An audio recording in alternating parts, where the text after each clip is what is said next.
Hello, welcome to the DraftKings Daily Trot. I am Big Italy 42. He is Josh Shepardson at BChad50. We're breaking down all of tonight's action. 15 games on DraftKings today. MLB is busy tonight, and what that means, there's a lot of options. So, Josh, you ready to talk about some of these arms here? Oh, yeah, we got plenty to talk about. All right, Felix Hernandez is your top options. You're playing him in cash games, correct? Yes, sir. All right, moving on next. We've got some other guys that we both like in some certain spots. A guy that I like in tournaments is Andrew Kashner, $8,100. Yes, it's a tough matchup against the Dodgers, but they're very beatable. He's got a great strikeout rate. He's pitching very well over his last few games. At the Cubs, went 6 innings, 5 Ks.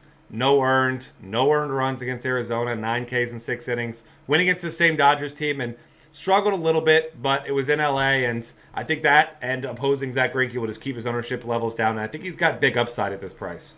Yeah, really nice contrarian pick. That matchup's going to keep him low owned, but he's at Petco Park, really low total. So even if he gets a no decision or a loss, should get a nice return on that $8,100 investment. I'm going to spend an extra 100 though. I'm going to grab my boy Garrett Cole. He's going to be facing another NL West foe. This one's going to be the Diamondbacks at Chase Field. Ground ball rate for Cole is very high, so that should keep any home run amplifying ways of Chase Field in check. Big strikeout rate, has a really good slider, really good fastball, upper 90s. All the goods that you look for in your top pitchers. But because there are so many aces on the hill, I think he's a favorite that's going to be slightly overlooked. Price point's really good, allows you some flexibility with your lineup, and I really like Garrett Cole tonight. Yeah, I'm a big fan there as well. We're going to touch real quick on a couple other people that are some options for GPPs. Shane Green's been pitching well. He struggles against lefties, and as we know, Cleveland's a lefty-dominant lineup. That should keep people scared off him. If he gives you a quality start and maybe a win there, 7,100, he's not a bad play. A guy that you had mentioned to me before, Danny Salazar. We know he's got huge strikeout upside. He struck out 10 Minnesota Twins. Obviously, the Tigers are not the Twins, but the guy's got great upside, and when his command is there, then the guy can pitch deep into games and rack up Ks. I mean, only 2 walks last game. It was encouraging to see that. So we'll see how he fares against the Tigers. But, I mean, $7,700. He's got almost as high of upside as anyone not named Felix Hernandez tonight.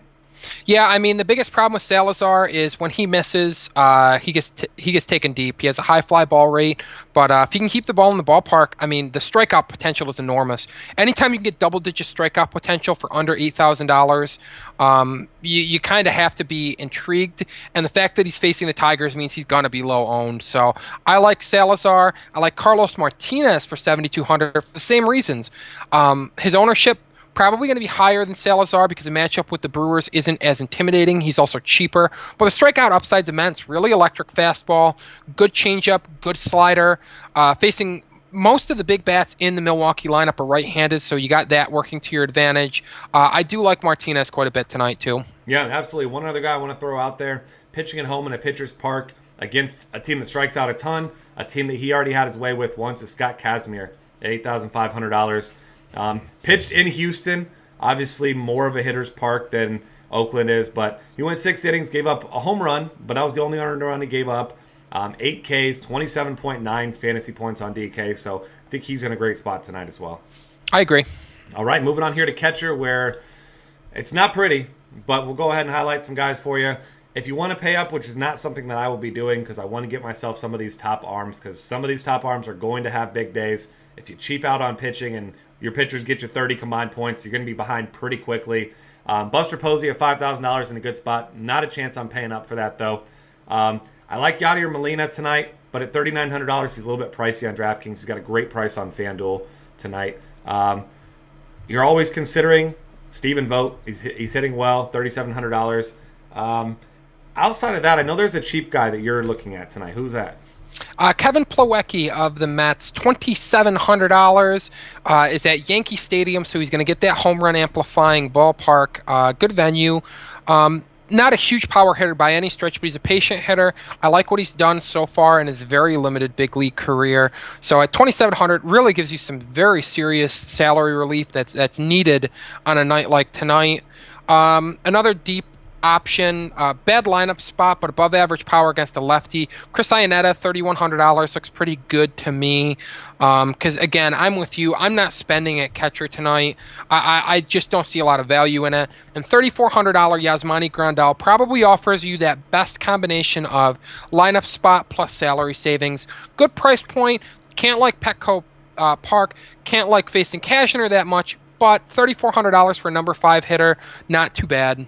Yeah, absolutely. So all those factors make him a decent play at that price tag. But like we said, try to find yourself some value at catcher. Maybe someone opens up in a great spot later on today, and we see that as well.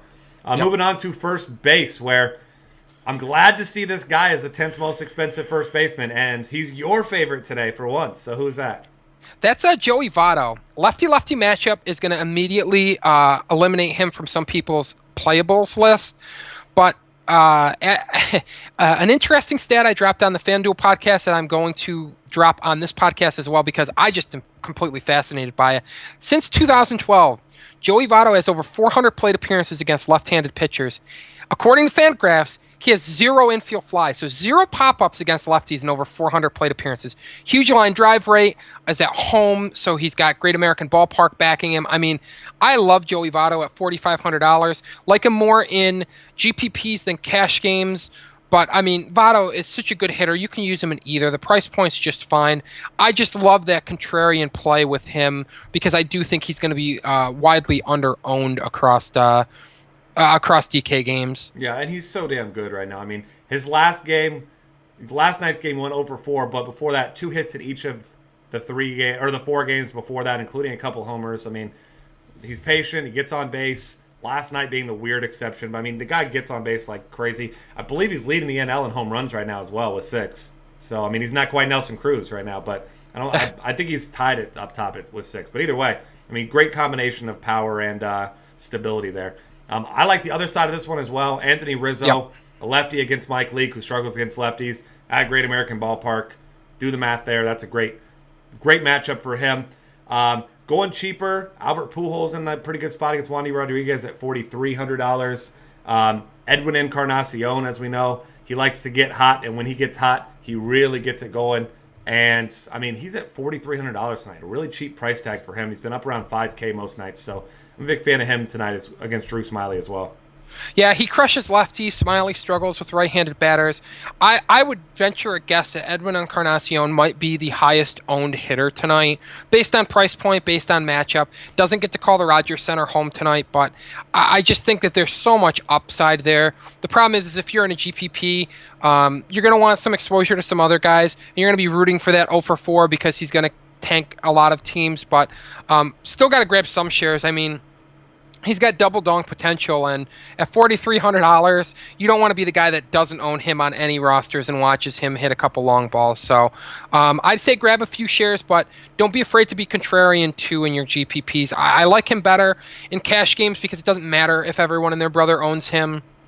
So Edwin's a guy that I like a lot tonight. Yeah, a cheap guy I want to mention here. He had a nice lineup spot, 5th yesterday. Darren Ruff hit a couple of doubles. Got a decent amount of power going against Alex Wood, who, when he's off, he's really off. And we've been seeing bad Alex Wood most of this season. And at $2,900, you can play him first base or outfield. If you find 1 to 2 of those guys at a price like that tonight, that's going to help you fit some of these big pitchers in really easily. Yep, definitely. All right, moving on here to second base, where not a place I'm really going to be paying up, once again, as you're noticing the theme here. Joe Panik, a guy that I like, second base, shortstop eligible, in Coors Field, batting second against Eddie Butler, who likes to give a lot of free passes. He's $3,900. Not a tremendous price, but not a lot of great prices for these second basemen tonight on DraftKings. So he'll probably be my go-to in a lot of spots because he's fairly cheap and he's got a lot of factors moving in his favor here. Yeah, I mean, there really isn't a lot that I like here in the big price ranges. Highlighted Jason Kipnis on the FanDuel podcast, but at $4,400, not going to be using him as often on DraftKings. Just not a price point that I'm comfortable spending at. $4,000 on Murphy, though. I do like Daniel Murphy, hitting 5th for the Mets. Pineda's very good against righties and lefties, so not going to probably allow a lot of base runners, but he does give up fly balls, and as a left-handed batter at Yankee Stadium, fly balls have a tendency to sneak into the seats. So Murphy has a little bit of pop, also a very efficient base stealer, so there is some potential for him to steal a base. Pineda doesn't give up a ton of stolen bases, but he doesn't exactly halt the running game either. So I like Murphy at 4,000. Panic 3,900, great price point as you pointed out. Looking beyond that, not a lot of other options that I like. Asdrubal Cabrera, 3,300. Can use him as second, can use him as short. He's probably my favorite shortstop play, with maybe pairing him with one of these other cheap second basemen we highlighted. And there's a guy at $3,100 that I think you're going to like just a little bit. Why don't you tell the listeners who that is? Devin Travis, in case you have been living under a rock for the last few days. The guy batting second with Jose Bautista out. Big bats, one of which we've already mentioned today, hitting behind him. They get Drew Smyly in his first start of the season now. And Smyly really tough on lefties, not so tough on righties. So Devin Travis in a good spot here. 27 and 13 fantasy points his last two games. He homered, he stole a base. The guy's been doing it all. $3,100 is a tremendous price for this guy tonight. Yep, and he's probably your best really true bargain bin player. And, I mean, with King Felix on the hill, you got to save money somewhere. Travis looks like a pretty good pairing. Yeah, absolutely. Moving on to third base, where there is one more really cheap play, and you probably know where I'm going with this one because he's been a popular play last 2 days. Kind of threw up a dud last night, 0 for 4 with a K, but Jimmy Paredes, $2,000 again, $2,000. So if he's sitting batting second once again in that order, you really don't need much. If the guy gets a single and scores a run, he more than pays off that tag. Really all you're risking is the lineup spot, because at $2,000, he's probably going to be a popular play for people to fit in their pitching. You can play him in the outfield or at third base. And I'm not saying he's a great play, but price point wise, I mean, he's in a good spot.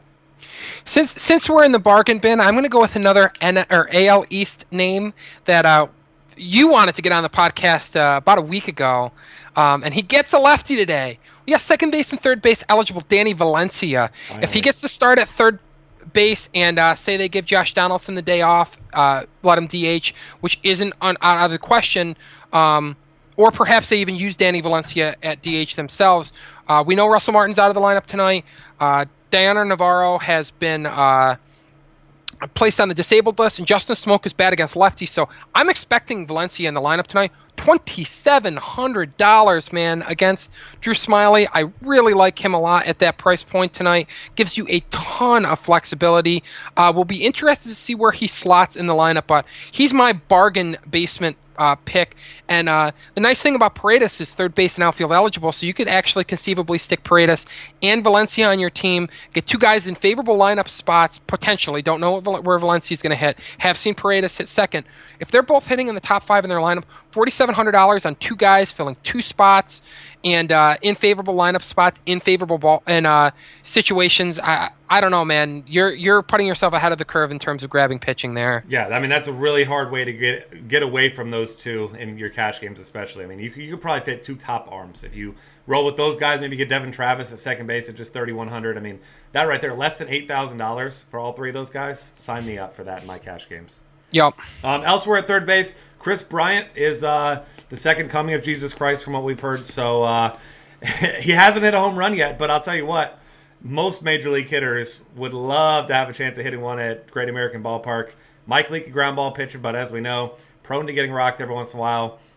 I still am going to get myself some Chris Bryant in tournaments because he will be on one of my rosters when he gets his first home run. So definitely want some exposure there. Elsewhere at third base, Kyle Seager is at home against a righty, in case you didn't notice. So you can play him at $4,300 tonight. I think there's another guy at Great American that you like here at third base. Who's that?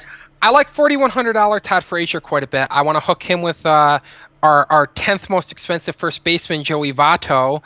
Get that little duo going against John Lester. Really good hitting for power against lefties. Really good lineup spot for Frazier. Love him. And at just $100 less than Josh Donaldson, expect Donaldson to be the heavily owned third baseman and Frazier to be kind of that guy that flies under the radar. So I like grabbing Frazier. Donaldson at $4,200. Really hard to argue with getting some shares of him as well. He's absolutely smoking the ball right now. Really good lineup spot. Going to be hitting around Edwin Encarnacion and some of these other bats that we like to pick on Drew Smyly a little bit. They've They've got the righties to do it. So Donaldson, Frazier, but if you're in GPPs, Frazier looks pretty nice to me because I do think he's going to be under-owned. Yeah, I'm with you there. Another guy who I like a lot in tournaments and I like in general, Manny Machado at $4,100. Seems like he's finally starting to get it going.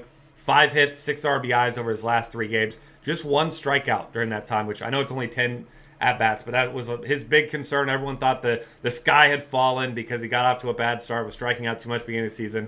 Starting to get it going. The Baltimore offense is scoring a lot of runs, so he should be a big part of it. Guessing he bats around 5th or 6th tonight, so I'm a big fan of his once again. And I know a guy that you like here, a nice cheap bat to help you get some pitching, is David Freese at just $3,500. He should be batting cleanup once again, and I mean everything working in his favor against Wandy Rodriguez tonight. Including facing Wandy Rodriguez, which is always a plus. Including the fact that he is throwing baseballs over the plate. Well, probably over the plate. Martin Prado, one other guy I want to mention. He's been batting second. I'm not a believer in Jordan Zimmerman right now. Josh mentioned his velocity is down. Just doesn't look very good. I'm going to want to pick on him. I'll probably have a couple Marlin stacks, and if Prado's batting second ahead of Giancarlo Stanton once again at $3,400, I will have him quite a bit. Yeah, also second base eligible, which is nice too. Absolutely. Moving on here to shortstop, where Troy Tulowitzki, of course, your most expensive option at $5,200, but hasn't looked particularly good. Now going against a ground ball pitcher today. Chris Heston, I keep wanting to call him Charlton Heston, but Chris Heston, he's got a 62% ground ball rate so far. Obviously, that's probably not going to maintain throughout his starting course tonight, but at the same time, the guy is pitching well, keeping on the ground. So if I'm paying for Colorado bats, it will not be Troy Tulowitzki tonight outside of some stacks. We'll get to the guy that I'm sure you know where we're going. We'll get to him in a minute. Elsewhere at shortstop, not a whole lot to love. I know there's a guy that you had mentioned that's been batting 5th. Who you like there in the 5 spot tonight? Johnny Peralta, $4,000. Price point isn't bad. That's probably about as high as I'm going to spend at shortstop. I just don't see a lot of value in the other top names. Garza, tough on righties, but hasn't been off to a sharp start. But love Peralta's lineup spot, like Miller Park's home run amplifying ways. So definitely some upside for $4,000, especially so in tournaments where you want that power. And you don't get a lot of it at shortstop, but Peralta provides above average power there. A guy who doesn't have a favorable lineup spot, but does have some power speed combination is Marcus Semien. Hits 8th or 9th for the A's. Maybe will finally move him up in the order against the lefty. Not sure. Haven't seen the lineup card just yet. But they haven't yet. So I would say expect him to hit down order. If he hits higher in the order, shoot him up your rankings. At $3,900, hit lefties very hard in the minors. Has actually hit them at an above average rate even while he's kind of getting his feet wet at the big league level. 2 homers, 2 stolen bases this year, so that kind of points to his power speed combination. I do like Marcus Semien a bit tonight. Yeah, absolutely. And one cheap guy I like, I'm hoping that for a lot of those same reasons you're with Semien, he's had a bad lineup spot, but he has to hit second a couple times this year. Freddie Galvis didn't start yesterday, came in, got a pinch hit single. So he should be well rested. I'm hoping I can see a nice lineup spot against Alex Wood today, who I will be picking on with the few bats that are worth having for the Phillies, which there are not very many. But Galvis off to a nice start. I mean, he's batting .314 so far this year, does have a homer, and at $3,000 at shortstop, if I can get him batting second, he'll probably be my filler in most spots. Yeah, I mean, he's basically your glue guy. You can save some money with him and spend on pitching, and basically you're paying for lineup spot. And if he gets a hit there, perfect. That's well worth a $3,000 investment. Absolutely. Moving on to the outfield, and here's the great announcement of the Colorado Rockies hitter that you should have already known about, Corey Dickerson. At $5,300, he's at home against a righty. Next. Yep. All right. Moving on a little bit further down, I love the price tag on Giancarlo Stanton at $4,800. We know the type of upside this guy has. Already talked about Jordan Zimmerman. I expect him to take advantage of this matchup, and I don't think it's going to be particularly pretty for Jordan Zimmerman. Just go ahead and give Stanton his free passes and avoid yourself the headache there, Jordan. Yeah, there are 3 guys that are 1, 2, 3 in a row that I'm staring at in the outfield. Carlos Gonzalez, really slow start, 4,700. It's probably a little bit steep, especially if he hits 6th again, as he did a few games ago. But it is Coors Field. He is left-handed, and he absolutely kills righties at home. He's due. I mean, I hate to pull that card, but he's too talented a hitter to continue to wallow in the muck as he has been thus far. Love Brantley at 4,700, lefty in the middle of many lefties against Shane Green. If you expect him to continue to struggle with left-handed bats, grab that number 3 hitter from the Indians. Power speed combination, tons of contact. Brantley has a fairly high floor and fairly high ceiling as well. And then $4,600 switch hitting, Angel Pagan, number 3 hitter for the Giants at Coors Field against Eddie Butler, who struggled with control. So those are 3 names in the outfield that I'm looking at in that price point range. Yeah, I'm with you there. I like all those guys as well. And one other guy I want to point out who's got a decent price tag. It's not a great price tag, but Nelson Cruz. He is leading the majors in home runs. Obviously, he's better against lefties than he is against righties, and it is Safeco Field. But Phil Hughes, a fly ball pitcher, contact pitcher, so if he makes some good contact on one, and Phil Hughes is up there daring you to hit pitches, he doesn't walk batters at all. In fact, set the major league record in walk rate last year. So he's expecting you to hit the ball, and when Cruz hits the ball, it goes a long way. So certainly not a cash game play, but he's got immense upside in tournaments. Yeah, speaking of guys hitting the ball a long way, I dropped a nickname on this player earlier. We're going to go ahead and stick with it. Yes. Steven Souza, the Cookie Monster. If you throw him a cookie, he's going to hit the ball a long way. If you haven't seen his highlights yet, look him up on MajorLeagueBaseball.com. The guy has hit a few mammoth blasts this year. If R.A. Dickey's knuckleball isn't knuckling, he's going to get a cookie to crush. And I like Steven Souza in some tournaments tonight. Yeah, I'm absolutely with you there. He's in a nice spot, and like you said, he's been crushing the ball, and he's been batting second, so he's got a great lineup spot as well. Some cheaper guys, Alejandro De Aza should be back in the leadoff spot at $3,800. I like him quite a bit. Power speed combo, leading off, huge bats behind him. I mean, a lot of things going in his favor. I know you're a fan of Travis Snyder. Yep. At $3,700. Same team there as well. You can kind of notice expecting some runs there from Baltimore. Anybody here cheap that you'd like to mention? Travis Snyder's really the guy for me at that price point. I'm seeing a guy for $3,400 that I know that you're a fan of that we'll get to in just a second. But beyond that, not seeing a ton of cheap names that I like. So I'll go ahead and let you name your $3,400 sneaky play. All right, Seth Smith, as he does against righties, in a good spot. Already mentioned Phil Hughes, a contact pitcher. Smith hasn't homered yet. He doesn't have a ton of power, but has been batting leadoff against righties. There is a slight risk that he gets pulled from his last at-bat if a lefty comes in because he doesn't hit lefties at all. But at the same time, if you get 3 at-bats at $3,400 there, a guy that hits righties well against a contact pitcher, even a fly ball pitcher, I like him a lot as a nice way to save some cash. I agree. All right, with that, that's going to wrap things up for us on the DraftKings Daily Trot. Follow us on Twitter at DF Cafe. Check out all of our great content for tonight's huge slate of action at dailyfantasycafe.com. We will see you guys tomorrow.